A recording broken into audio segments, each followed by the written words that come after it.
Hello everyone, welcome to my YouTube channel Kahani forever. आज मैं आप लोगों के लिए अपनी पिछली कहानी शापित घर का चौथा भाग लेकर आई हूँ। उम्मीद करती हूँ कि आपको मेरा तीसरा भाग पसंद आया होगा। अगर आप मेरे चैनल पर नए हैं तो प्लीज़ डू सब्सक्राइब ताकि मुझे मोटिवेशन मिलता रहे और मैं आप लोगों के लिए ऐसे ही स्टोरीज लेके आती रहूँ। तो आइए शुरू करते हैं हम अपने कहानी का चौथा भाग। मुखिया जी से उस घर की कहानी सुनने के बाद आस्था कहती है, तो क्या आज तक कोई भी उस घर से वापस जिंदा नहीं लौटा? तो हम कैसे लौट आए?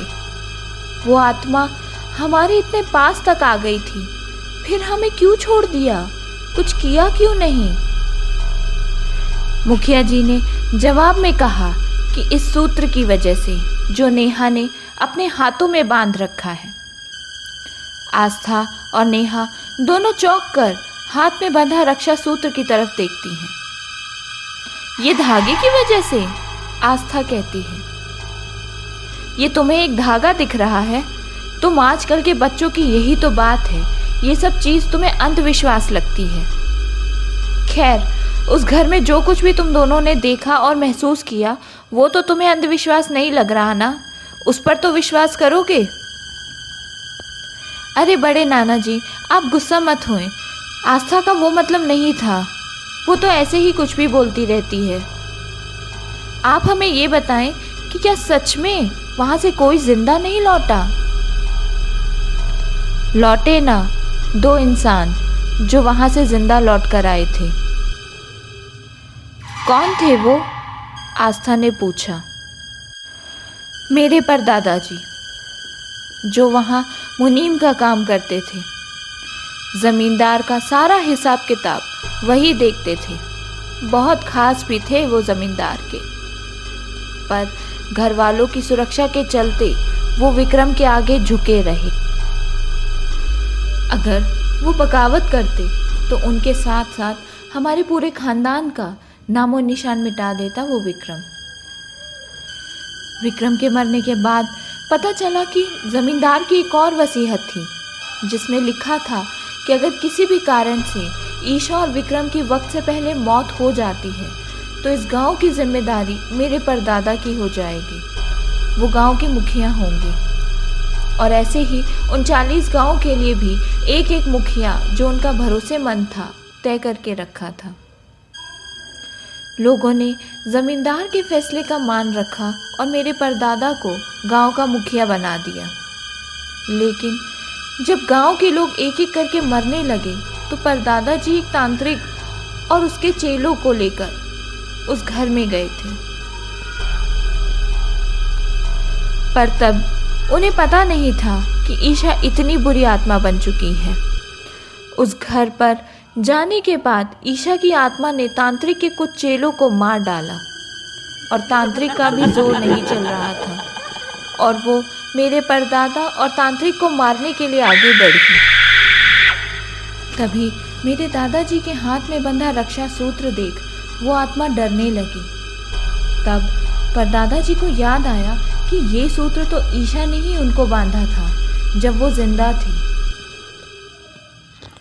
ईशा जब जिंदा थी तब वो अपने हर जन्मदिन पर एक पूजा रखवाती थी और पूजा के खत्म होते ही वो बच्चों और बूढ़ों को रक्षा सूत्र बांधा करती थी। उसका मानना था कि रक्षा सूत्र हर बुराई को खत्म कर देता है।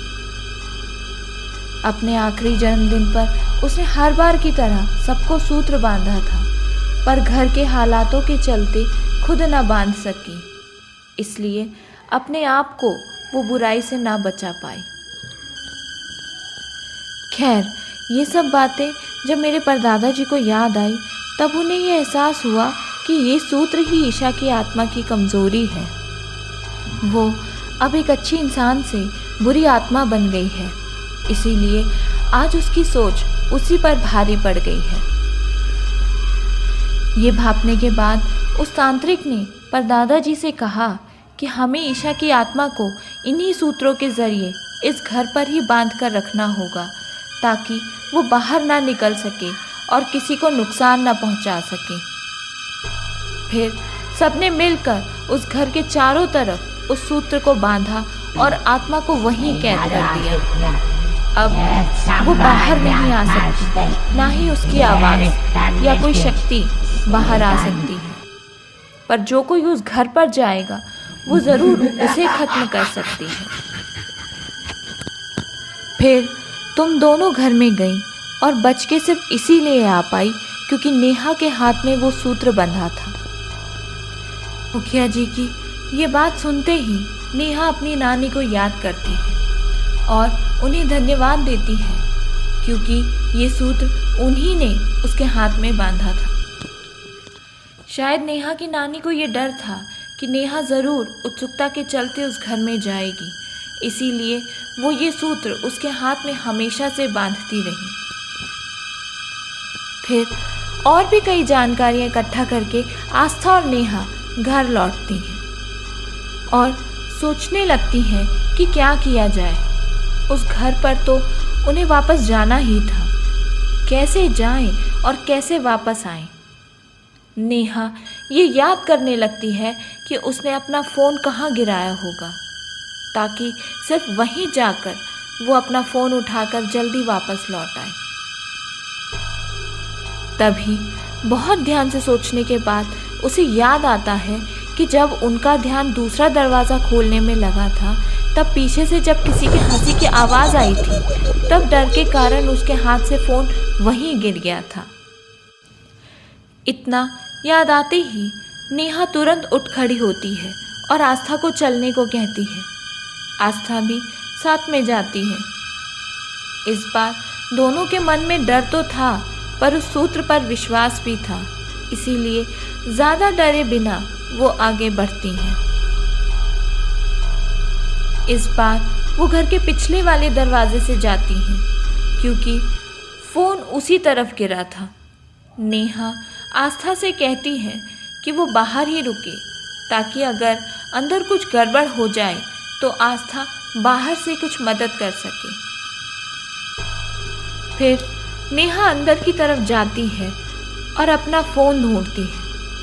तभी उसे अपना फ़ोन एक सोफ़े के नीचे मिलता है। वो सोफ़ा हटाकर अपना फ़ोन उठाती है। तभी किसी की कुछ फुसफुसाने की आवाज़ आती है और वो ना चाहते हुए भी उस आवाज़ के पीछे जाने लगती है, जैसे वो होश में ही ना हो। जैसे वो आगे बढ़ती है, उसका पैर फिसल जाता है और कालीन थोड़ा सा खिसक जाता है, जिससे उसे एक दरवाज़ा सा दिखता है और वो दरवाजे को खोलती है, जिसके अंदर उसे एक कब्र सी दिखती है जिसमें एक कंकाल होता है, जिसे देख वो डर जाती है और फिर उस कंकाल को हाथ लगाते ही उसे एक झटका सा लगता है और उसकी आंखें बंद हो जाती हैं, जिससे उसे दिखता है कि ये कंकाल ईशा का है, जिसे विक्रम ने सबकी नज़र से बचकर छुपा रखा था। और नेहा को ये भी दिखता है कि विक्रम को कैसे ईशा की आत्मा ने मारा और फिर उसकी आत्मा को मुक्ति मिल गई। और जिस आत्मा को लोग ईशा की आत्मा समझ रहे हैं, जो उस घर पर भटक रही है, वो आत्मा ईशा की नहीं, विक्रम की है। इतना देखते ही नेहा अपनी आंख एकदम से खोलती है और डर के कारण कांपने लगती है। और फिर जो आवाज़ उसे फुसफुसाने वाली लगती है, वही अब साफ उसे सुनाई दे रही थी, जिसमें कोई कह रहा था कि लौट आई हूँ, ईशा लौट आई। इतना सुनते ही नेहा डर जाती है और भागती है और सभी चीज़ भी ज़ोर से अपनी जगह पर हिलती है। तभी अचानक से ऊपर से एक तस्वीर उसके ऊपर गिरती है, जो ज़मींदार, उसकी पत्नी और बेटी ईशा की होती है, जिसे देख नेहा और भी डर जाती है, क्योंकि उसमें जो ईशा की तस्वीर थी वो आज के ज़माने की नेहा की होती है। और तब उसे सब याद आ जाता है कि नेहा ही ईशा है, यानी ईशा का पुनर्जन्म नेहा है, जो उस गांव में ही लौटकर आई है और अपना बचपन भी वहीं बिताया है। इसीलिए उसे हर बार इस घर को देख इस घर पर आने की इच्छा होती थी। और इसी सस्पेंस के साथ इस कहानी का ये भाग यहाँ खत्म होता है। आगे नेहा के साथ क्या होगा और ये बात गांव वालों को पता चलेगी या नेहा विक्रम की आत्मा का शिकार बन जाएगी, ये आपको अगले भाग में पता चलेगा। तब तक आपको मेरी ये कहानी कैसी लगी मुझे कमेंट पे ज़रूर बताइएगा। धन्यवाद।